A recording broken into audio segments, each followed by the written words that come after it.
Good morning students, welcome to the class. আজকে আমি আবার চলে এসেছি তোমাদের সঙ্গে ইংলিশ গ্রামারের একটা নতুন লেসন নিয়ে আলোচনা করব বলে। আজকের লেসনটা হলো প্রেজেন্ট কন্টিনিউয়াস টেন্স, যাকে অনেক সময় প্রেজেন্ট প্রগ্রেসিভ টেন্সও বলা হয়ে থাকে।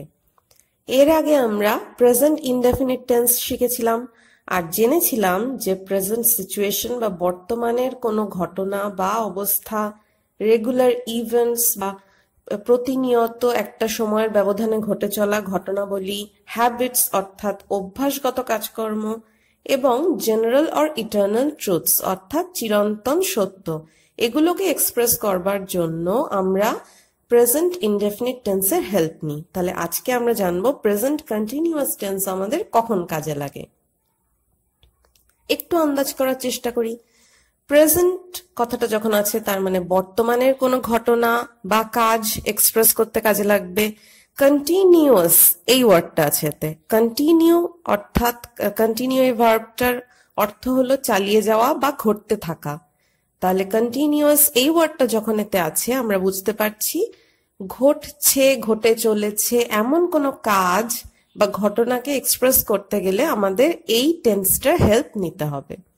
তাহলে চলো প্রথমে আমরা কিছু এক্সাম্পলস দেখি, তাহলে ব্যাপারটা বুঝতে আমাদের সুবিধা হবে। I am writing a letter. আমি একটি চিঠি লিখছি। We are playing badminton. আমরা ব্যাডমিন্টন খেলছি। You are singing. তুমি গাইছো। তুমি বা তোমরা দুটোই হতে পারে। He or she is telling a story. সে একটি গল্প বলছে। It is working. এটি কাজ করছে। They are dancing. তারা নাচছে। তাহলে প্রতিটি সেন্টেন্সে আমরা যখন দেখো বাংলাটা পড়ছি তখন কিন্তু আমরা বুঝতে পারছি, তাই না, যে ঠিক এই মুহূর্তে ঘটছে এমন কোনো ঘটনাকে বা কাজকে এক্সপ্রেস করা হচ্ছে প্রতিটা ক্ষেত্রে। আমি একটি চিঠি লিখছি, আমরা ব্যাডমিন্টন খেলছি, তুমি বা তোমরা গাইছো, সে একটি গল্প বলছে, এটা কাজ করছে, তারা নাচছে। প্রতিটা ক্ষেত্রে এই মুহূর্তে ঘটে চলা ঘটনাগুলোকে ইন্ডিকেট করা হচ্ছে। আমরা তো সেন্টেন্সের ভার্ব কি করে চিনতে হয় সেটা শিখে গেছি। তাহলে এই যে প্রেজেন্ট কন্টিনিউয়াস টেন্সের যতগুলো সেন্টেন্স দেওয়া রয়েছে, চলো দেখি এর ভার্ব গুলো ঠিক কোন ফর্মে বসেছে সেন্টেন্সে। দেখো, ফার্স্ট সেন্টেন্সে am writing, সেকেন্ড সেন্টেন্সে are playing, থার্ড সেন্টেন্সে are singing, ফোর্থ সেন্টেন্সে is telling, ফিফথ সেন্টেন্সে is working, লাস্ট সেন্টেন্সে are dancing। তাহলে প্রতিটা ক্ষেত্রেই বি ভার্ব বসেছে আগে, am বা is বা are, আর তারপর মূল যে ভার্বটা তার আইএনজি ফর্মটা এসে বসেছে। প্রতিটা ক্ষেত্রেই কিন্তু এই নিয়মটা। কিন্তু এক্ষেত্রে একটা ব্যাপার আমাদের মাথায় রাখতে হবে যে am বা is বা are এই তিনটে বি ভার্ব কিন্তু নির্দিষ্ট জায়গাতেই আমরা ব্যবহার করতে পারবো। আর সেটা কিভাবে আমরা চিনবো? দেখো, ফার্স্ট সেন্টেন্সের ক্ষেত্রে ফার্স্ট পারসন সিঙ্গুলার, তাহলে ফার্স্ট পারসন সিঙ্গুলারের ক্ষেত্রে সাবজেক্টের পর আসছে am, তারপর ভার্ব আইএনজি।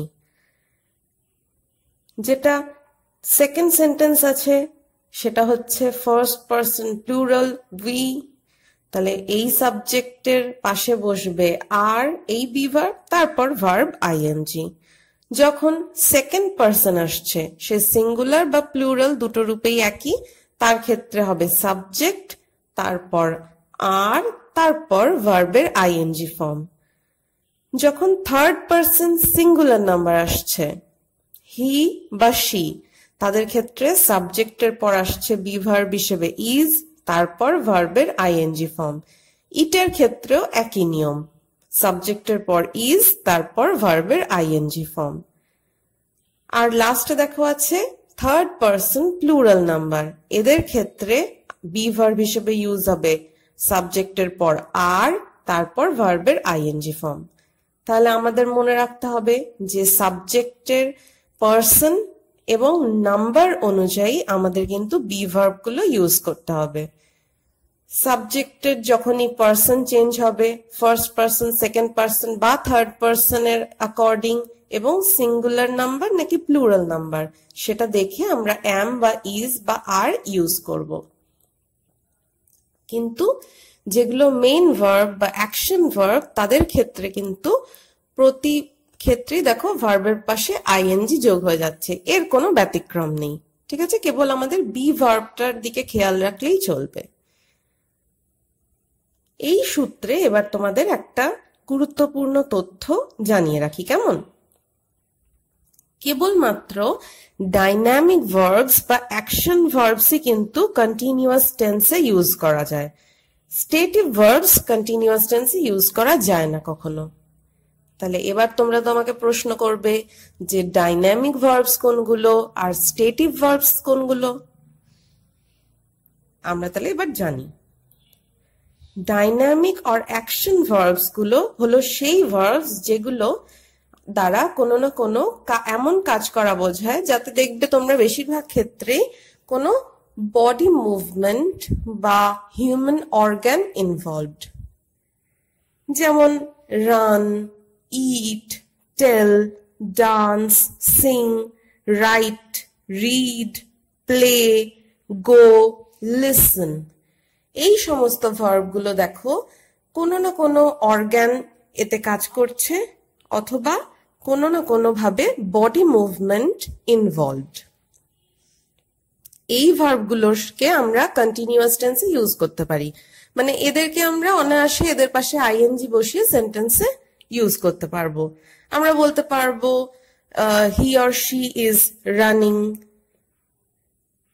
আর একটু আগে তো তোমরা পেয়েছো দে আর ডান্সিং, তোমরা এটা আই এম রাইটিং এটা দেখতে পেয়েছো। কিন্তু স্টেটিভ ভার্বস এর ব্যাপারটা একটু আলাদা। স্টেটিভ ভার্বস সাবজেক্টের কন্ডিশন আর সিচুয়েশনকে এক্সপ্রেস করে, আর এর পাশে আমরা কখনোই আইএনজি বসাতে পারবো না, অর্থাৎ এদের এই ভার্বগুলোকে আমরা কন্টিনিউয়াস টেন্সে ইউজ করতে পারবো না।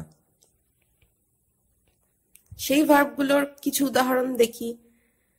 নো অর্থাৎ জানা, আন্ডারস্ট্যান্ড বোঝা, বিলিভ বিশ্বাস করা, ওয়ান্ট চাওয়া, নিড প্রয়োজনীয়তা অনুভব করা, ডিসলাইক অপছন্দ করা, লাইক পছন্দ করা, এগ্রি সহমত হওয়া, হেট ঘৃণা করা, লাভ ভালোবাসা, ডিসএগ্রি অসহমত হওয়া, ওন কোনো কিছু অধিকারে থাকা।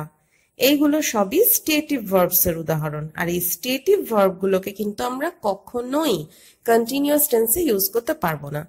আমরা কখনো বলতে পারবো না I am knowing this, I am disliking this, you are hating this, they are loving this, এরকম হয় না। ঠিক আছে, স্টেটিভ ভার্ব গুলোকে অন্য টেন্সে আমরা ইউজ করতে পারবো, কিন্তু কন্টিনিউয়াস টেন্সে ইউজ করতে পারবো না, কেননা এরা আইএনজি ফর্মটা কিছুতেই অ্যাকসেপ্ট করে না।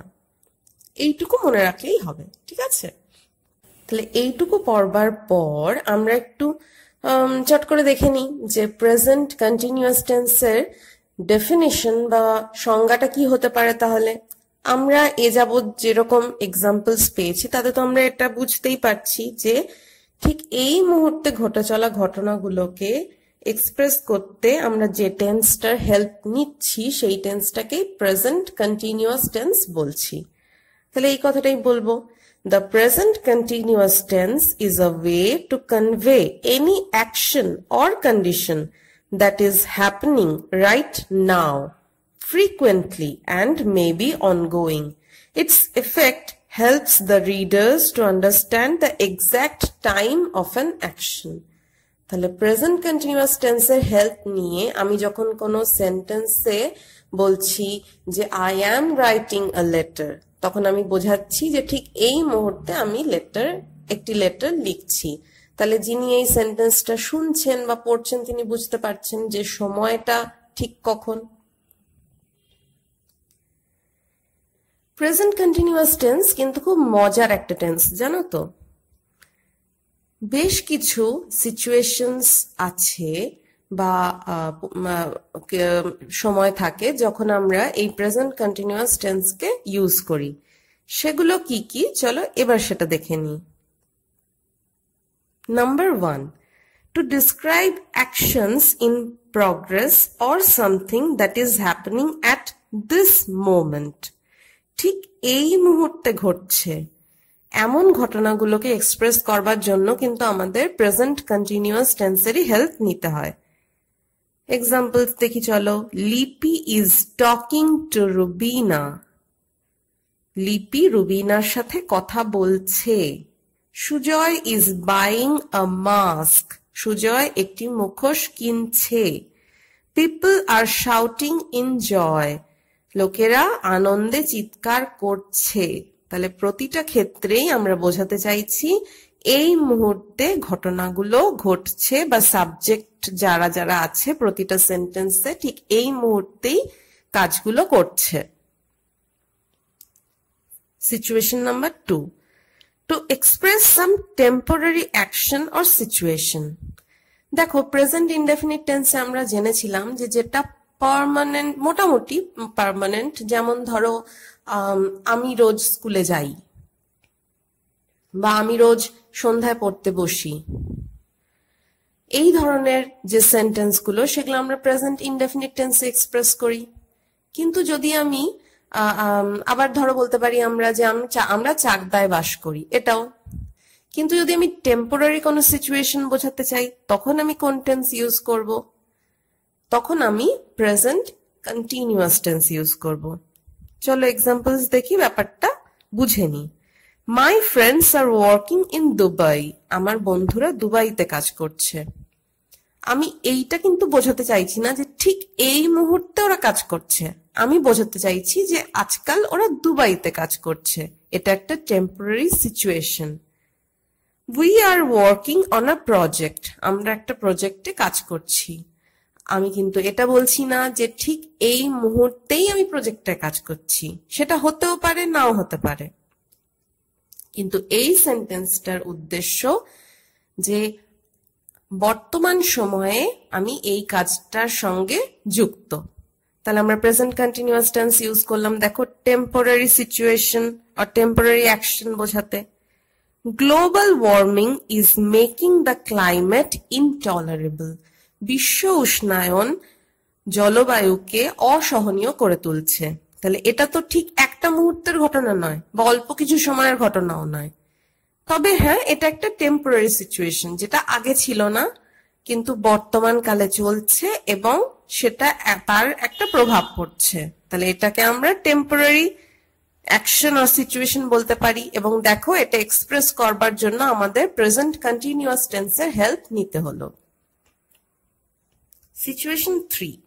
To describe an event planned or something that is going to happen in near future.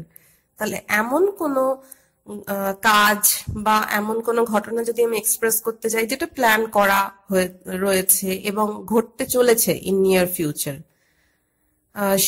শীঘ্রই ঘটবে, তাহলে সেই কাজ বা ঘটনাগুলোকে এক্সপ্রেস করবার জন্য আমি প্রেজেন্ট কন্টিনিউয়াস টেন্সের হেল্প নেব।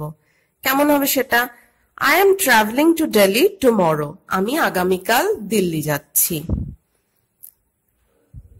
দেখো আমি বললাম টুমরো এই ওয়ার্ডটা, যদি আমি টুমরো এই ওয়ার্ডটা ইউজ না করি তাহলে কিন্তু মনে হবে যে আমি এই মুহূর্তে দিল্লি যাচ্ছি, কিন্তু সেটা তো আমার উদ্দেশ্য নয়। আমার এই সেন্টেন্সটা বলার উদ্দেশ্য যে আমি আগামীকাল দিল্লি যাচ্ছি, নিয়ার ফিউচার, কিন্তু আমি প্রেজেন্ট কন্টিনিউয়াস টেন্স এখানে ইউজ করছি। We are planning a tour for the Puja vacation. আমরা পুজোর ছুটির জন্য একটি ভ্রমণের পরিকল্পনা করছি। তাহলে এটা এক মুহূর্তের কাজ নয়, কিছুটা সময় লাগবে বা লাগছে, কিন্তু ব্যাপারটা ঘটতে চলেছে। বাংলাতেও দেখো আমরা বলি যে আমি আগামীকাল দিল্লি যাচ্ছি, তাহলে কি ঠিক এই মুহূর্তের ঘটনা বোঝাতে চাইছি না, কিন্তু সেটা ভবিষ্যতে ঘটবে এটাই সত্যি, কিন্তু আমরা প্রেজেন্ট কন্টিনিউয়াস টেন্স ইউজ করছি। He is taking an exam next week. সে আগামী সপ্তাহে একটি পরীক্ষা দিতে চলেছে। তাহলে প্রেজেন্ট কন্টিনিউয়াস টেন্স ইউজ করে আমি নিয়ার ফিউচার এক্সপ্রেস করছি। এক্ষেত্রে টাইম মেনশন করার একটা ভূমিকা রয়েছে, কেননা দেখো ফার্স্ট সেন্টেন্সের টুমরো আর লাস্ট সেন্টেন্সের নেক্সট উইক, এই কথা দুটো যদি আমি না বলতাম তাহলে কিন্তু বোঝাতো যে ঠিক এই মুহূর্তে সাবজেক্ট ওই কাজগুলো করছে, কিন্তু সেটা তো নয়, এটা নিয়ার ফিউচারে ঘটতে চলেছে। তাহলে এই ক্ষেত্রটাই আমরা প্রেজেন্ট কন্টিনিউয়াস টেন্স ইউজ করছি। আর একটা আছে সিচুয়েশন, সেটা হচ্ছে to describe a trend. Trend অর্থাৎ বর্তমান সময়ের যে হালচাল, বর্তমানে কি চলছে চারপাশে, এটা বোঝাবার জন্য আমরা যে ওয়ার্ডটা ইউজ করি সেটা হচ্ছে ট্রেন্ড। দেখো এখানে এক্সাম্পলস কি আছে, প্রাইসেস অফ ফুড গ্রেইনস আর ইনক্রিজিং নাওএডেজ। খাদ্য শস্যের দাম আজকাল বেড়ে চলেছে। তাহলে এই যে কথাটা আমি বলছি, এটা কি ঠিক এই মুহূর্তের, এই একটা মুহূর্তের ঘটনা? তা তো না, এই ঘটনাটা ঘটে চলেছে। তাহলে এটা একটা ট্রেন্ড, বর্তমানের হালচাল। More students are choosing technical courses after higher secondary. Higher secondary exam হয় ক্লাস 12-এ, তোমরা জানো। এই সেন্টেন্সে বলা হচ্ছে আরো বেশি স্টুডেন্ট উচ্চ মাধ্যমিক অর্থাৎ হায়ার সেকেন্ডারির পর কারিগরি শিক্ষার কোর্স চুজ করছে। তাহলে এই ক্ষেত্রেও আমি কিন্তু ঠিক এই মুহূর্তের ঘটনাকে ইন্ডিকেট করছি না, কি বলছি, এই বর্তমান সময়ে কি চলছে। তাহলে আমরা ট্রেন্ডকে ডিসক্রাইব করতেও কিন্তু প্রেজেন্ট কন্টিনিউয়াস টেন্সেরই হেল্প নিচ্ছি। তাহলে চারটে সিচুয়েশন যা এখানে আমরা আলোচনা করলাম বোঝা গেল, তাই না? এবার চলো আমরা কিছু জেনারেল রুলস, আইএনজি যে অ্যাড করব আমরা action verbs are dynamic verbs এর শেষে, তার কিছু সাধারণ নিয়ম কানুন আছে। নিয়ম বলতে এমন নয় যে সেই নিয়মের ব্যতিক্রম নেই, অবশ্যই অনেক ভার্বের ক্ষেত্রে ব্যতিক্রম আছে, কিন্তু জেনারেল রুলস এগুলো। বেশিরভাগ ভার্ব এই নিয়মগুলো মানে, কিছু কিছু ভার্ব অবশ্যই আছে যারা এই নিয়মগুলো মানে না। তো আমরা দেখি, verbs ending in e drops e and take ing। তাহলে যে ভার্ব গুলো ই তে শেষ হচ্ছে তারা ই কে ছেড়ে আইএনজি যোগ করে নেয়, যেমন use, using, take, taking, dance, dancing. Verbs ending in ie drops ie and take y plus ing। তাহলে যে ভার্ব আই তে শেষ হচ্ছে তারা আই ছেড়ে দেয়, ওয়াই এসে তারপর আইএনজি যোগ হয়ে যায়, যেমন লাই, লাইং, টাই, টাইং। আর in case of verbs ending in CVC pattern, যদি এমন ভার্ব আমরা পাই যার একদম শেষে আছে কনসোনেন্ট, তার আগে আছে ভাওয়েল, সেই ভাওয়েলের আগে আবার আছে কনসোনেন্ট, অথবা কোনো কনসোনেন্টে শেষ হচ্ছে আর তার ঠিক আগে আছে একটা ভাওয়েল, তেমনও হতে পারে, সেমি ভাওয়েলসও থাকতে পারে। তো মোট কথা CVC pattern, consonant, vowel, consonant, এটা যদি ভার্বের একদম শেষে থাকে তাহলে কি হবে, the last consonant doubles and ING is to be added. শেষ যে কনসোনেন্টটা থাকবে সে ডাবল হয়ে যাবে, তারপর আইএনজি যোগ হবে। এক্সাম্পলস দেখো, clap, clapping, swim, swimming, plan, planning. তাহলে দেখো ক্ল্যাপে আছে কনসোনেন্ট এল, তারপর ভার্ব এ, তারপর কনসোনেন্ট পি। প্রতিটা ক্ষেত্রেই এরকম গড়ন আছে। দেখো ডাব্লিউ অবশ্য সেমি ভাওয়েল, তারপর একটা ভাওয়েল আই, তারপর লাস্টে আছে কনসোনেন্ট। তাহলে এইভাবে এটা জেনারেল রুলস, অবশ্যই এর ব্যতিক্রমও আছে। তাহলে আমরা মোটামুটি জেনে নিয়েছি, কি কি জেনেছি, প্রেজেন্ট কন্টিনিউয়াস টেন্সের ভার্বের গড়ন কেমন হয়, পারসন এন্ড নাম্বার অনুযায়ী আমরা কি করে বি ভার্ব বসাবো, অ্যাকশন ভার্বগুলোর শেষে শুধু অ্যাকশন ভার্বগুলোর ক্ষেত্রে আইএনজি ফর্ম যোগটা বসালেই হয়, এবং সেই আইএনজি ফর্মটা যে কোনো পারসন এন্ড নাম্বারের ক্ষেত্রে একই। আর আমরা ডেফিনিশন জানলাম আর সেই সিচুয়েশন গুলো জানলাম যেখানে আমরা প্রেজেন্ট কন্টিনিউয়াস টেন্স ইউজ করি। তাহলে এবার আমরা সেপারেট টাইপস অফ সেন্টেন্সের ক্ষেত্রে প্রেজেন্ট কন্টিনিউয়াস টেন্স ইউজ করে সেন্টেন্স স্ট্রাকচারটা কেমন হয় সেটা জানবো। আমরা assertive sentences are affirmative sentences এর কথা জানবো, নেগেটিভ সেন্টেন্স গুলোর স্ট্রাকচার কেমন হয় সেটা জানবো। আর যেহেতু একটু এখন আমরা বড় হয়েছি, আমরা ইন্টারোগেটিভ সেন্টেন্সের স্ট্রাকচারটাও জেনে নেব। অ্যাসার্টিভ আর অ্যাফার্মেটিভ সেন্টেন্স গুলোর ক্ষেত্রে প্রথমে সাবজেক্ট, তারপর প্রয়োজন মতো অ্যাম বা ইজ বা আর, তারপর ভার্ব আইএনজি। যেমন দেখো, I am playing, we are dancing, you are helping your parents, he or she is running, they are singing. ঠিক আছে। নেগেটিভ সেন্টেন্সের ক্ষেত্রে স্ট্রাকচার কেমন হবে দেখো, প্রথমে থাকবে সাবজেক্ট, তারপর অ্যাম বা ইজ বা আর, প্রয়োজন মতো, তারপর নট, তারপর ভার্বের আইএনজি ফর্ম। যেমন I am not playing, we are not dancing, you are not helping your parents, he or she is not running, they are not singing. বোঝা গেল? এবার চলে আসি ইন্টারোগেটিভ সেন্টেন্সেস, যেগুলোকে আমরা কোয়েশ্চেন্স বলি সাধারণ ভাষায়। কোয়েশ্চেন্স কিন্তু দু রকমের হবে, yes no questions and WH questions. Yes no questions, যে ক্ষেত্রে আমরা হ্যাঁ বা নাতেই উত্তরগুলো দিতে পারবো। আর WH কোয়েশ্চেন্স হলো সেই কোয়েশ্চেন্স যেখানে হু, হুইচ, ওয়েন, হাউ ইত্যাদি WH ওয়ার্ড গুলো থাকবে এবং সেগুলোর উত্তর ইয়েস নোতে হবে না, যে WH ওয়ার্ডটা ইউজ করা হচ্ছে তার অ্যাকর্ডিং একটা আনসার দিতে হবে। তাহলে প্রথমে ইয়েস নো কোয়েশ্চেনের গড়নটা দেখে নিই। প্রথমে অ্যাম বা ইজ বা আর, তারপর সাবজেক্ট, কিন্তু সাবজেক্ট কি আসতে চলেছে সেই হিসেবে অ্যাম বা ইজ বা আর বসবে, তারপর মাঝে সাবজেক্ট, আর তারপর গিয়ে বসবে ভার্বের ING form. Am I making a mistake, are we dancing, are you helping your parents, is he or she running, are they singing. তাহলে দেখো প্রতিটা ক্ষেত্রেই কিন্তু প্রথমে বসেছে বি ভার্ব, তারপর সাবজেক্ট, তারপর কিন্তু ভার্বের আইএনজি ফর্ম। WH কোয়েশ্চেন্স এর ক্ষেত্রে কি হবে? আর কোনো সমস্যা নেই, আমরা যেমন ইয়েস নো কোয়েশ্চেন্স তৈরি করেছিলাম সেরকমই হবে, কেবল তার আগে আমার যে WH ওয়ার্ডটা কোয়েশ্চেনের ক্ষেত্রে প্রয়োজন সেটা আমি বসিয়ে দেবো।